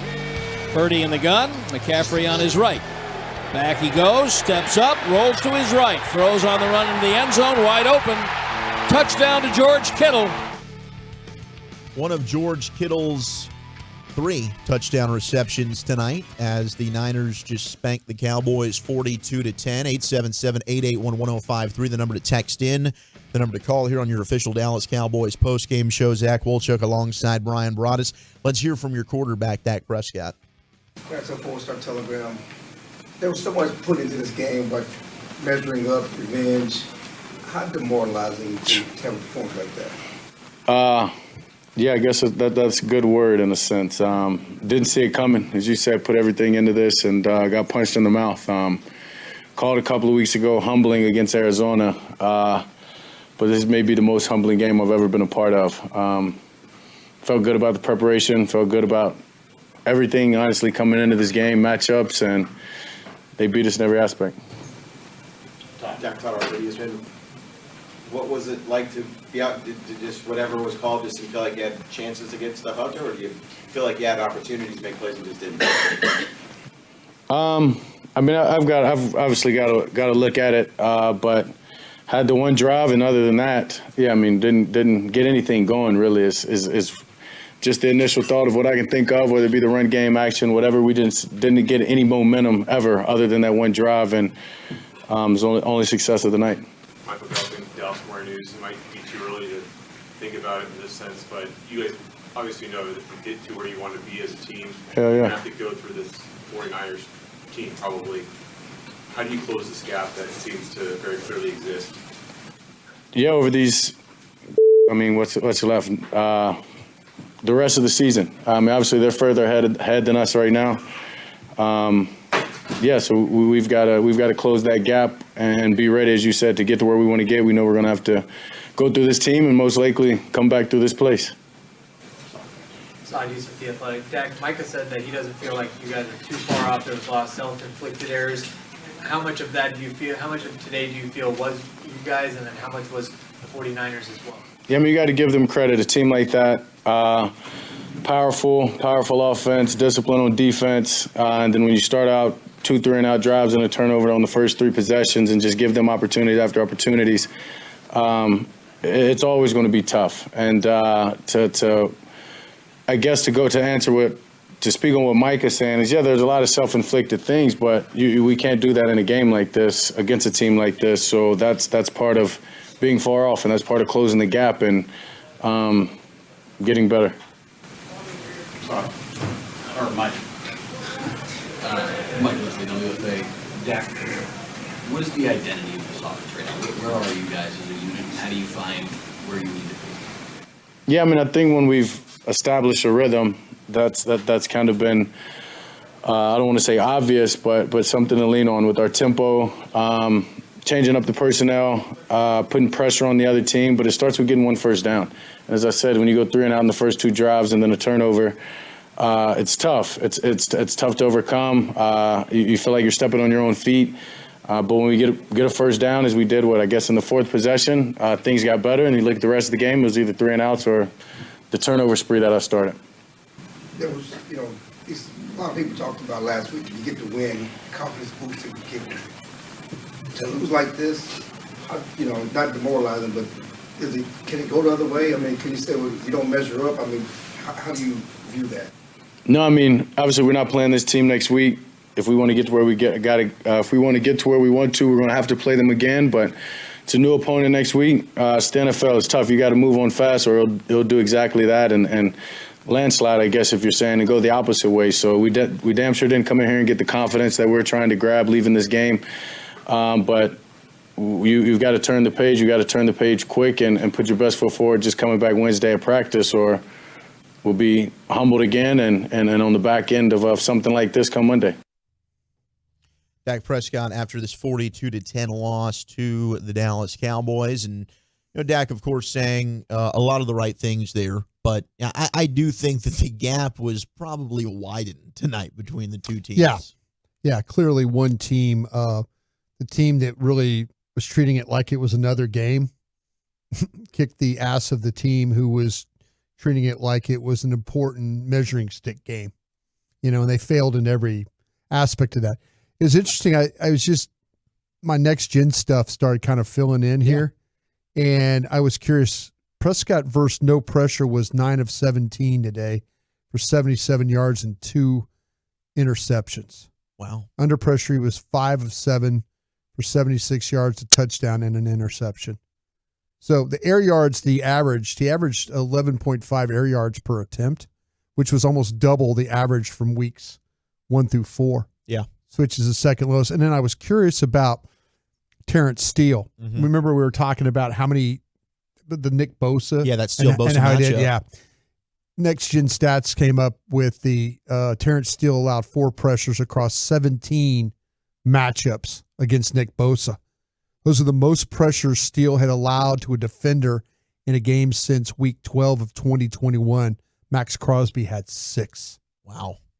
So, man, four pressures in 17 matchups with Nick Bosa in this game. Dak, brought to you by Blockchain. You don't need a complicated play to bring it into the end zone. That's why you should trust the team at Blockchain.com to make buying, selling, and trading crypto easy. Play smarter, not harder with Blockchain.com. Certainly, yes, it is week 5, and there is a lot of football left. And right now, clearly San Francisco is better. And maybe the Cowboys learn from this, and they evolve to be an improved and better version of themselves down the stretch. But it's hard to imagine the end result with these two teams playing each other changing, at least today, at least right now. All right, we'll get back to your calls and texts. Right now, let's go ahead and pause 10 seconds for station identification across the Dallas Cowboys radio network. You're turn it on, leave it on. Home of America's team is 105.3 The Fan. Hello, baby. KRLD FM and HD1, Dallas Fort Worth. Always live on the free Odyssey app. All right, let's go ahead and hear from line 4. We got Larry in Jersey. Larry, what's going on, man? You're on the Dallas Cowboys radio network. Well, you guys have pretty much summarized probably what every Cowboys fan is going through. You can call it whatever you want, the lunch money getting stolen, all that stuff. My thing is, but this has been the Cowboys' MO for a number of years. If you look back for when Dallas played the Thanksgiving game against the Bills, same thing happened. They did not just played dead. But it scares me to think that if McCarthy and Prescott can't figure this out, they may not have a job next year. Sure. No, you're absolutely right. I mean, that's the thing about the NFL, though. If you don't perform, and Mike, he's the one that wanted to move on from Kellen Moore. He convinced the general manager that he can call the plays. Everybody was on board with that. So here's Mike McCarthy. He's the one that's clearly put the target on his back. If the offense has success, well, then you move on. It's hard to fire the guy, though. I mean, he's won 25 games. Well, I mean, in the last 2 years, if you look at the playoff games and stuff like that. But yeah, it clearly, the quarterback, if there's a way out, I don't know. We'll see. But the head coach, he it's easy to move on from coaches. Do it all the time. Yeah, look, I mean, they did it. If you don't find a way to have success, if this thing ends badly, and they say they don't make the playoffs, they got a difficult schedule. Yeah, we all think think they kind of will make the playoffs, but if they don't, well, then that's on McCarthy and everybody else who failed on the mission on the way. The general manager is not going anywhere. I know everybody is. Like the Jones family, they're not Jerry going, and Steven. They're not going. They're not going anywhere. No, that ain't changing. That's not going to change. The coaches can change, and the quarterback or other position players can change too. But yeah, and a lot of people are going, well, that's the damn problem right there. But Stephen Jones and Will really run this team. To me, that's really where they're Will at. McClay's been arguably the best drafter over the last decade. Yeah, the way that they've run that pro personnel department there, and the players and the scouts do an excellent job. I mean, they've been a very good drafting team. The talent on the roster, we talk about it every year. Mm-hmm. You compare them with all the other rosters in the NFL, and it's comparable. I mean, they've got a talented team. Now, San Francisco's roster is better. Yeah, they are better. They are better. Yes, but the Cowboys aren't roster-wise that far off. Where they definitely were today was coaching, quarterback play, and definitely at the line of scrimmage. Yeah. No question. How about this, though, real quick, if I could? Do we got to get to a break? Or No, go ahead and slide that in real quick. After. This is something about next gen again. And I'm fascinated by this stuff. I usually hate analytics, but this kind of gives you an idea of how things usually go. They're talking about Brock Purdy. Brock Purdy threw all 4 of his TDs from outside the tackle box today. That's most in the game in the next gen stats era since 2016. Purdy, listen to this. Purdy completed 7 of 10 passes of over 10 air yards for 166 yards, 3 touchdowns. Okay. He targeted in-breaking routes, okay, in 58% of his attempts, completing 10 of 14 for 151 yards and 2 touchdowns. Think about that. Yeah. 58% of the routes they ran inside were completed. You know, and that was what I just told you. What 10 of 14. 10 of 14, and Ayuk had a few. And we Debo talk had about a big one. And we talk about the safety play. You talk the safety about play and the linebackers in coverage. Yeah, and so you wonder why, and you're like, well, why? What happened? You know, the middle of your defense wasn't any good today. And Stephon Gilmore, to your point, he can't run maybe as well as he used to in his prime. He's got to play off the ball a little bit. Yeah. And he's getting caught on some of those in-breaking routes as well, and he's not able to have that closing speed. He can't rally like he used to. When he could play tight on you, he could do those type of things. But, man, I tell you what, it was tough, man. It was. Tough watch today. A lot of humble pie to go around. That's going to be a tough watch. And I like that McCarthy said he's not going to shy away and be like, we're going to flush the tape. No, we're going to watch it. They do. There's lessons to be learned. But that is going to be a tough study after this one here tonight. 42-10 Cowboys lose to the San Francisco 49ers. We'll hear more tape from the locker room. Micah Parsons, CeeDee Lamb, your calls and texts. You're listening to the Dallas Cowboys Radio Network. People will always come and go in our lives, but we all know those few who never left.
.com.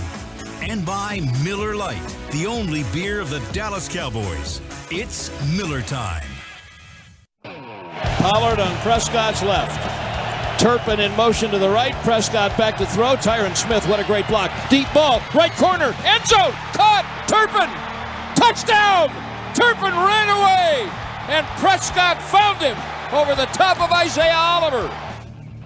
That is your drive of the game, brought to you by Ford, your Texas Ford dealers. Ford is the best in Texas. 11 plays, 78 yards, a minute and 31 seconds. A touchdown strike from Dak to Turpin, get him in motion, attacked Isaiah Oliver, and probably one of the best plays, if not the best play of the game. The Cowboys' lone touchdown in this one. Unfortunately, Kevontae Turpin got his ankle rolled up on a tackle along the sideline. Hopefully nothing serious, something to monitor during the week. CeeDee Lamb, who was noticeably frustrated. CeeDee not necessarily the best when it comes to hiding his body language, and one of many frustrated Cowboys tonight. But after the game, he caught up with the media.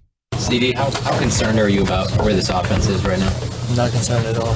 Why not? I'm not. How do you guys get it fixed? Score touchdowns. Why weren't you able to tonight? They beat us. They did all they needed to do. You know, they performed well. Took our head off to them. There was a lot of build-up to this game. There was a lot of talk about this game. There were changes made to the roster for this game. To have it go this way, what does that do to the psyche of this football team? How do you guys respond? Go out there. We got to finish out. We got 12 other games to compete in. So, we got blew out tonight. How did it get away from you guys tonight? Wish I could tell you. CeeDee, you said before the game that you were going to learn things about yourselves as a team, whatever the outcome is. Is there anything that you learned about this offense?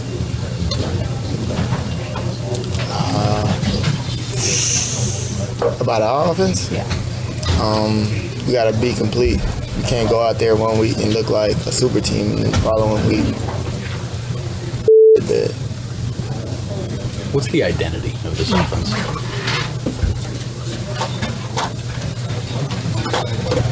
I don't know. Should you 5 weeks into the season? I guess so. I don't know. How do you guys find that? I don't know. See, what did that defense do tonight to slow you guys down? Oh, they did a phenomenal job. Playing too high. They schemed well. They got out there, quarterback a little bit. And overall, we couldn't get the offense going. We had plenty 3-and-outs. Yeah, way too many 3-and-outs to start the game, and I think that reflected on the defense's performance somewhat as well. But certainly 4 catches, 49 yards for CeeDee tonight. Frustrated, couldn't get the run game going. There was nothing consistent. There was just no flow. And you mentioned that earlier when we talked with Brad. Yeah. There was just, and Mike said, "Hey, I need to be more balanced in the second half." And then you're trying to force the run almost. It seems that 3rd and 4th run call was bizarre and kind of gross to watch. 3rd and 5, you're throwing a pass for 2 yards. You're short of the sticks.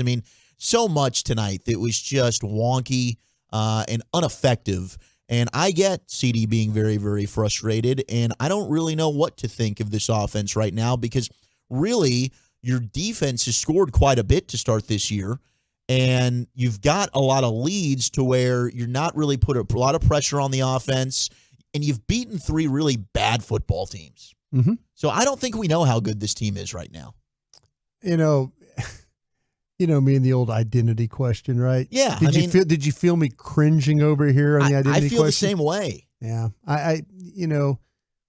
The identity was you're not as good as the 49ers. Yeah, the identity was you got your butt kicked tonight. Yeah, we said we did this last year, didn't we? Yeah. Yeah, that's the identity of your team. You're not as good as the team you just played. You got your ass handed to you. Couldn't run the ball. That's your identity right now. Stop the run consistently. Yeah. What's your identity is you're not a very consistent offensive football team. You're just not, and the changes you made are not helping you, and it's probably not playing to the strengths of a CeeDee Lamb. It's probably not. It's probably not playing the strengths of maybe of Dak Prescott a little bit. I don't know. I know one thing though. This team seemed to do a much better job of moving the football, and maybe it is design. Maybe it is the play caller. Maybe it just does not look like a team that is in that mode of like just those explosive plays. No, that's certainly lacking. Where is that gone? Yeah. Where's the explosive plays? I will say the screen game's gotten better. Yep, sure has. Give him some credit for that. But some of the stuff we saw in camp, we saw Brandon Cooks making plays downfield, but the bunches, the motion, that's just been non-existent through 5 weeks, really. Not at all. Saw a little bit opening night against the Giants, but that's about it. I wonder if you pulled Mike McCarthy aside and you were having dinner with him and you asked him just to be honest if he would tell you about his quarterback. That, I really got to kind of watch. I think that's how he feels. Because he'll be reckless with the ball.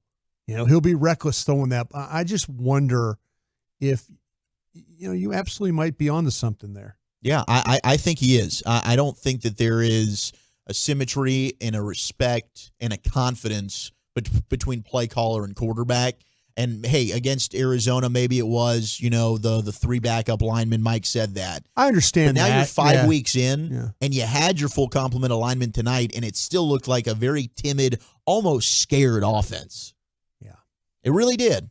And that's disappointing, especially in the biggest game maybe that you're going to have this season outside of the Eagles games, in a game that they seemed mentally ready and made it a big deal for them, and they came out and laid an absolute egg. All right, more of your calls and texts. We'll also hear from Micah Parsons. Dallas Cowboys football will continue in a moment. Tom Thumb's new Drive Up and Go service makes grocery shopping easy and convenient for anyone. 25 pounds of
To learn about your mortgage, insurance, and wealth management options today. That's SWBC.com. Second down, Prescott, play action back, steps up, avoids a little pressure, throws over the middle and finds Lamb on a crosser. 45-40, hauled down from behind by Ward at about the San Francisco 37-yard line. Cowboys' biggest pass of the night, 29 yards there, Dak to CeeDee Lamb. That's our What a Play of the Game. Brought to you by WinStar. As the casino of the Dallas Cowboys, WinStar knows what it means to be a star. With over 10,000 of your favorite electronic games, the all-new two-story WinStar Spawn Cascades, their luxury pool complex. WinStar really is the place to feel like a star. Please game responsibly. Rather difficult to pick your game points tonight, whether it was your player, your play. Not a whole lot of good ones unless you just wanted to rock with 49er ones. 42-10, Niners defeat the Cowboys. Zach Wolchuk alongside Bryan Broaddus, your official postgame show of the Dallas Cowboys, the Super Bowl winning scout, Bryan Broaddus, that is. We'll get back to your texts and calls here in a moment, but right now let's hear from Cowboys pass rusher Micah Parsons. You guys talked about a measuring stick game here. Now that it's over, how do you feel about where you guys are at and what you need to do to compete at that level there? I don't think they really are higher level than us. I think we're the same caliber playoff team, if not the same talent standard as them. I just feel like we need to really reconsider some things, get together, and fix some things. I feel like it was a few plays away. The score don't really shape what really happened out there. After a game like that, why do you feel that way? Why do you still feel like you guys are on their level? I just feel like there was nothing that they did besides us beating ourselves. I mean, you look at the third downs. I mean, I jump off sides, and then they get 7, 5 plays later. You know, third down, Wanye makes a great hit on McCaffrey, but somehow it's a and you know the drive goes on, and they score right there. I mean, we get a 3rd and long, and it's like it was just like I feel like we just beat us. Like I don't think. And, you know, that's the thing with, like, good teams like this. If you beat yourselves, it shows its magnitude. And today, we were the 4 turnover team. We was the team that couldn't get off the field on 3rd down and didn't succeed in those things. But I don't think that we're off the same caliber at all.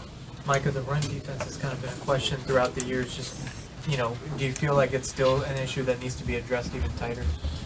I don't know. That's something that, like, it's just only so much I can do from – where I'm sitting at. Like, I don't know what's going on inside. I just set the edge, bro. Like, I don't know. Things that the interior or whatever needs to get addressed. It's just something the coaches got to look at. Micah, does a game like this make it even more frustrating? Because, like you said, you guys know that you're capable of much more. Yeah, I don't think there's a person not frustrated in this locker room. I feel like we need to change some things. It's like when we on, but I feel like I never seen a champion not be battle tested. And you see in a great Andre Ward, you know, he gets knocked down, he wins 10 straight. So we just getting tested early. And it started early in the season, then it was Trayvon, and we've been in some games where we should have won and games where we beat ourselves with the penalties and things like that. We just getting tested right now. Look, yeah, I mean, early in this game, you did have self-inflicted wounds. You lose by 32 points, though. I think he's going to go look back at the tape and realize, damn, it was more than just beating ourselves. We got beat down by a team that is clearly better. 49ers offense recorded a 60% success rate designed on designed runs tonight. It's the 6th highest total by any team in a game this season. The 49ers finished with 171 yards rushing and 2 touchdowns on 40 design runs carried against the Cowboys. Cowboys generated a season-low success rate of 40% against design runs against the 49ers. They were 54% defensive success rate during the season before this game. So anyway, I mean, Micah, I really appreciate you talking about it. The design, the things that, self-inflicted, but you went up against an offense that was clearly better than your defense tonight. You could talk about lining up off sides. You guys didn't cover well enough. You didn't get pressure on a quarterback that when you do get pressure on him, and I went back and they have the same cut-ups I have. When you watch Brock Purdy face pressure, he's a different quarterback. He's not as good of a quarterback. No quarterback is really, but especially him. You guys didn't generate any pressure. That's not jumping off sides or unnecessary roughness hits. That's just not getting, that's not beating McKivitz. Right. It's not beating Buford. It's you're not winning. You're not winning you guys aren't beating Kittle when he's blocking you one-on-one in a running game. There's you're not covering. We talked about the success rate that this guy had throwing the football in the middle of the field. That's lack of pressure. That's lack of run defense. That's one of those times where you just say, hey, what it is. That wasn't self-inflicted. That was a ass kicking that you took today, sir. Yeah, it was. I mean, there's nothing around that. I mean, I don't know how you can't look at that and not think any differently about it. Mm-mm. And we give Micah a lot of praise, and rightly so. He's a hell of a football player. But in a game like this, he wasn't good enough. And you'd like to see him step up and be a difference maker. You need a play to be made. He's a guy that's able to come up with one, right? I mean, you look at the other side, and you mentioned Nick Bosa maybe not having the type of impact that you anticipated. Fred Warner certainly had that. But Bosa did have a couple of plays early on in this one. But you're one guy that you need to rely on to maybe tilt some momentum or come up with a big play or a game-changing sack or a strip fumble. Micah wasn't anywhere to be seen. No, and just look at the next-gen stats say that exactly what you're talking about. We talked about the snaps that he had against Trent Williams, which I think are wasted snaps. I agree. That's completely wasted snaps. But he only generated 2 pressures on 17 other pass rushers in this game. And he'd had an 8-game streak of generating at least 5 quarterback pressures, which dates back to week 15 of 2022. I mean, Micah Parsons is a rare player in a lot of ways, but Micah, that's not self-inflicted. They found a way to block you and block your teammates today. They did. They did. They blocked you when you tried to rush, and they blocked you in the running game. I'm interested to see how many times him and Kittle hooked up. Kittle is a fierce run blocker. Juszczyk, fierce run blocker. I'm interested to see. They clearly were not winning nearly enough there. No, and like the 214 keeps texting while you're talking about the defense. Defense gave up 170 yards rushing. They got smacked in the mouth. Like the offense wasn't good enough, and they went 3 and out, 3 and out, 3 and out. Your defense gets tired. They're on the field. I get it. But you were supposed to be one of the best possible elite defense, and you got completely run all over and thrown all over, got no pressure. You're damn right. We're going to talk about the defense. Dak stunk, the offense stunk. So did the defense. I felt like for the first 2 hours we talked about how bad the offense was. We were, but people like to be selective with their hearing, but it's okay. 877-881-1053, the number to call, the number to text. Love all the interaction. We will get our defensive stand of the game, plus more of your calls and texts next. You're listening to the Dallas Cowboys Radio Network. You know that sound anywhere. It's the crisp crunch of that first nacho chip with its perfect cheese to sour cream.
the middle, and he scores. Whether you're new to crypto or an active trader, they've got you covered. What are you waiting for? Get started at blockchain.com.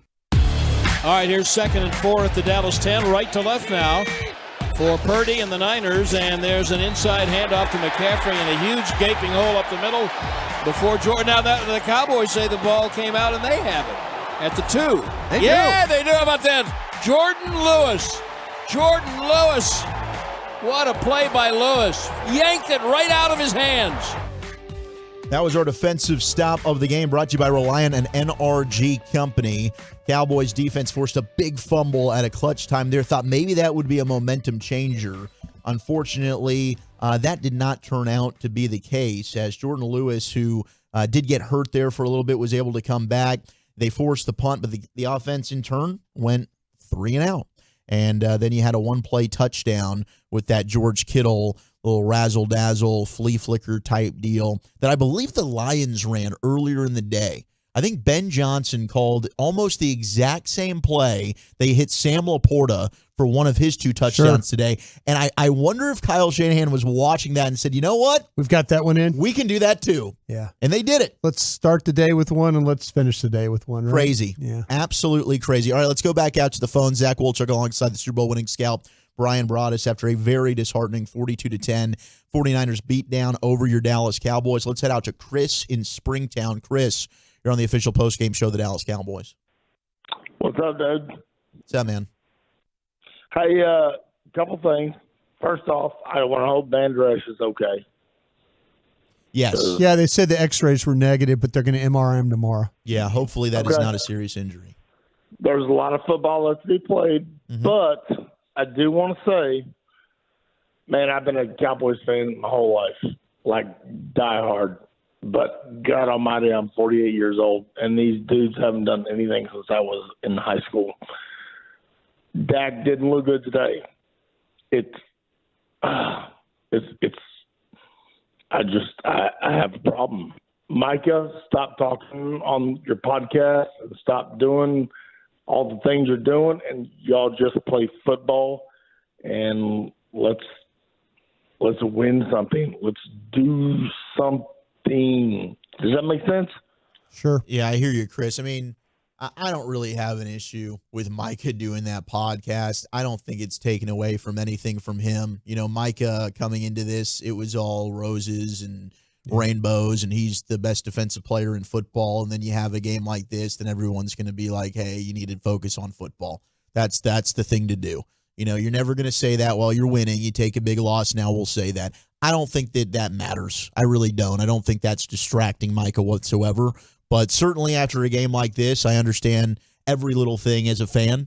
Yeah. It's going to eat at you. You're going to be ticked off by it. And it has been a long, long history of losing, not being able to win big games, falling short against better opponents. So I understand the frustration. I really, really do, and I appreciate the call. All right, let's go to Leroy in L.A. Leroy, what's going on? Hey, guys. Thanks for taking the call. Big fan. Love everything you guys do. Really appreciate the show. Just a couple things I want to say, so I'll try to make it brief. I'll preface this by saying that I think that the Diggs injury really harmed our defense. You could kind of tell that Micah's just not the same out there. Without our star corner like that, having Diggs on the field, it kind of limits what an offense could do. And without him, an offense could really pick and choose what they want to do towards our defense. Just the 3 games we won, it's because our defense was able to get some scores. Today, we weren't able to get any meaningful takeaways from the 49ers, and I think that's kind of one of the reasons why we lost today. But also, too, leading up to this game, everyone's saying, oh, our offense is struggling, we have red zone issues, and I kind of chalked it up to, the first 2 games, our defense was playing lights out. They were getting a lot of defensive scores, and so I was saying to myself, why are we going to show our cards offensively? But today we kind of got exposed with that, just offense is kind of struggling. So I don't think the offense is very good.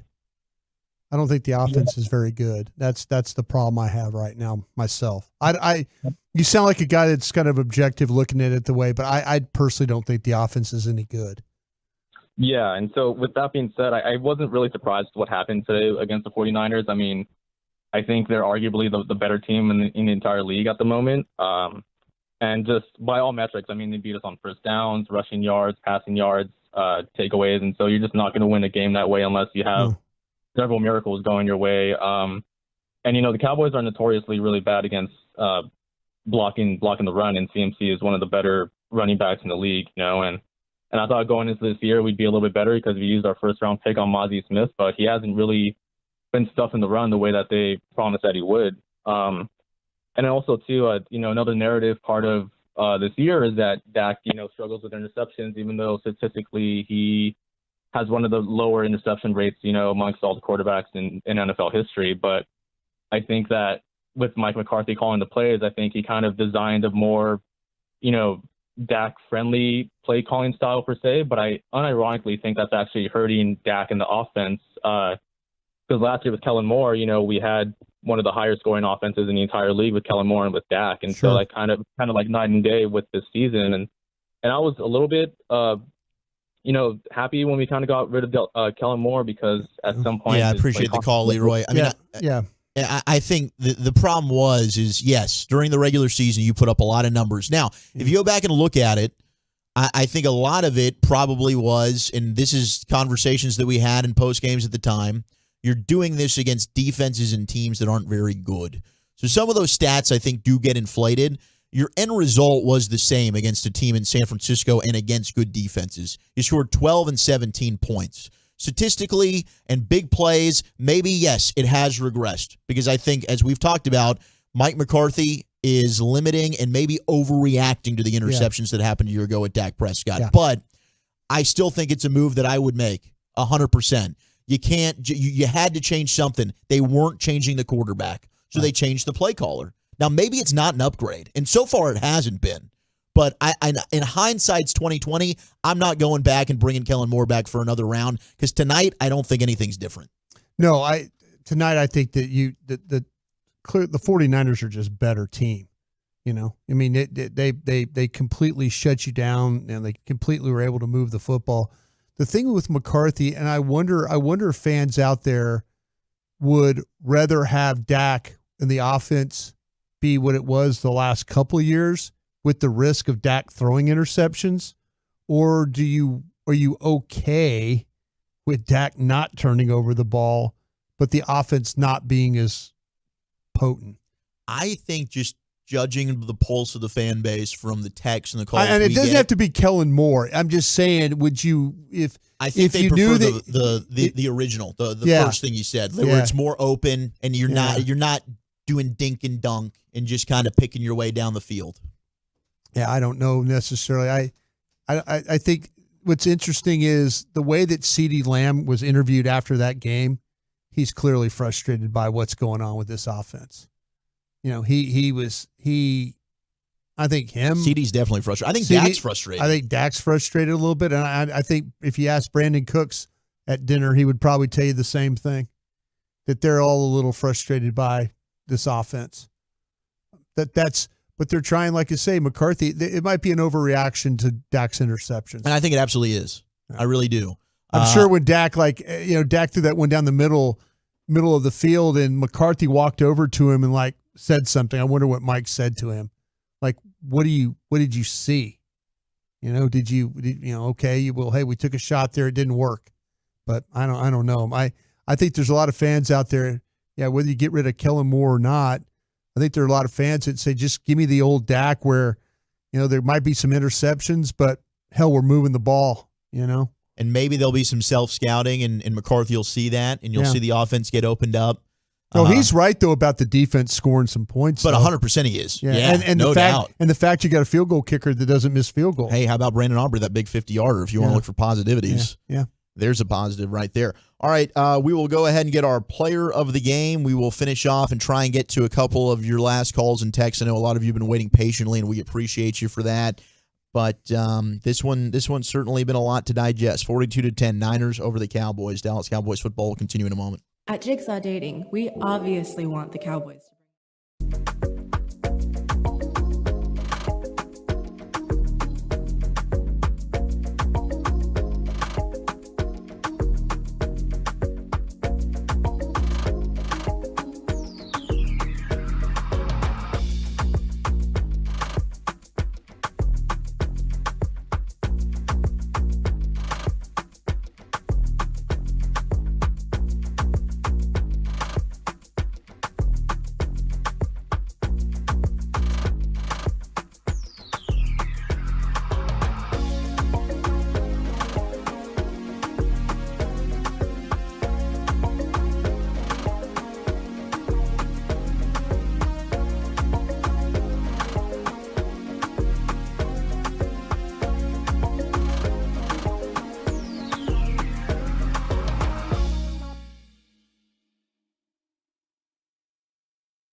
your Texas Ford dealers. Ford is the best in Texas.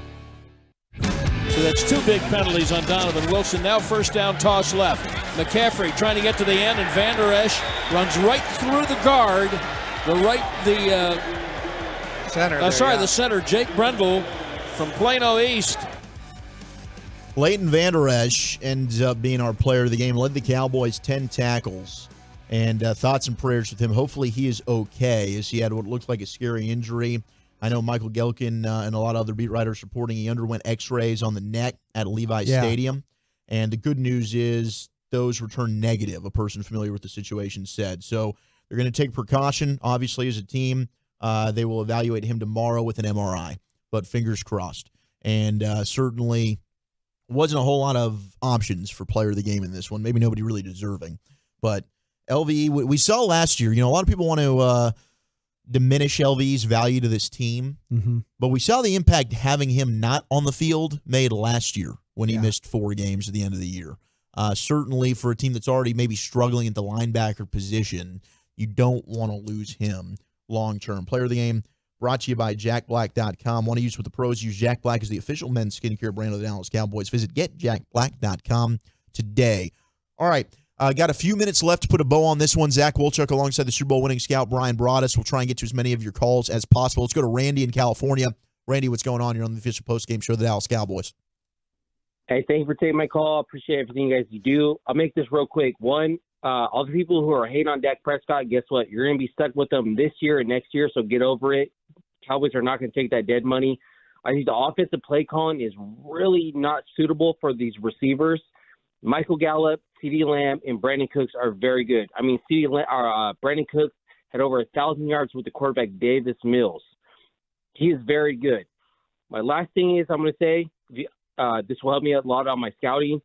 Do you think Tyler Smith should be our future left guard or left tackle? I'll hang up and listen to you guys' response. Thank you. There's a way to get out of this Dak deal, right? This year there is an out. You can save $34 million. You can get out of it this offseason.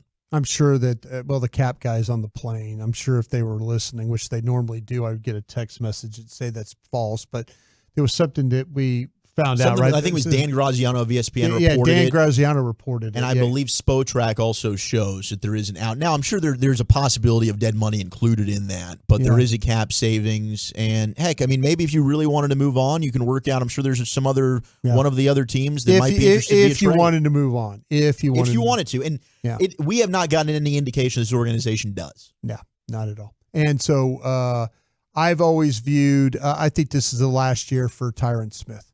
So Tyler Smith is my future left tackle. Yeah. All right, let's go to Albert in Waxahachie. Albert, what's going on? Albert, you there?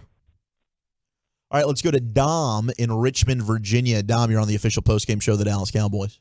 Hi, gentlemen. Sorry about that. No, all good, Dom. What's going on? So one point that I wanted to make, I know we talked a lot about being separate as far as tiers, with the other teams not being on the same tier as the Eagles or the 49ers. I think the same might be said for Micah when it's compared to Bosa or a White. He doesn't show up in the same way that they do in crucial games and key moments.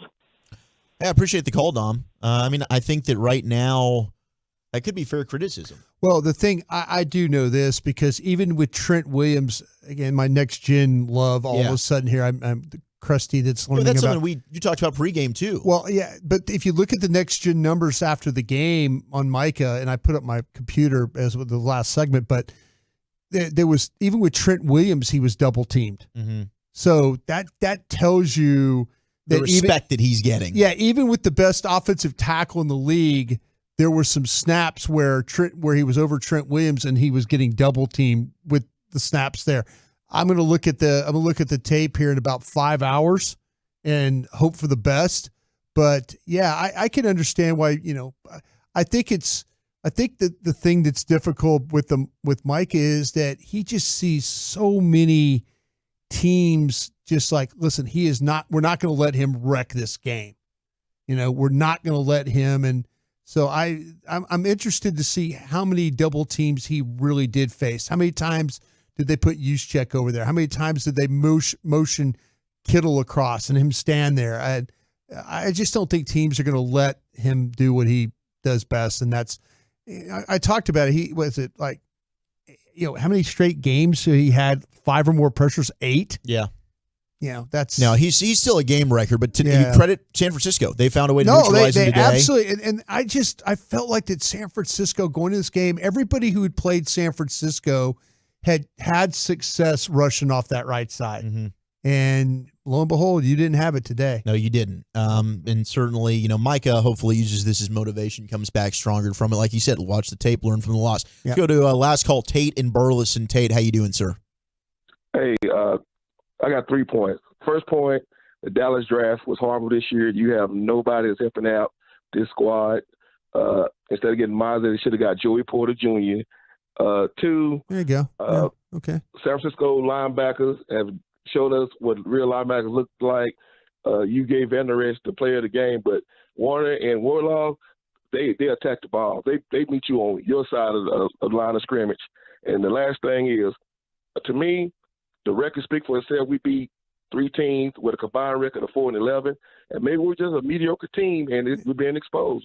We're not there yet. And again, I think the draft has a lot to do with it. We didn't get any help from the draft.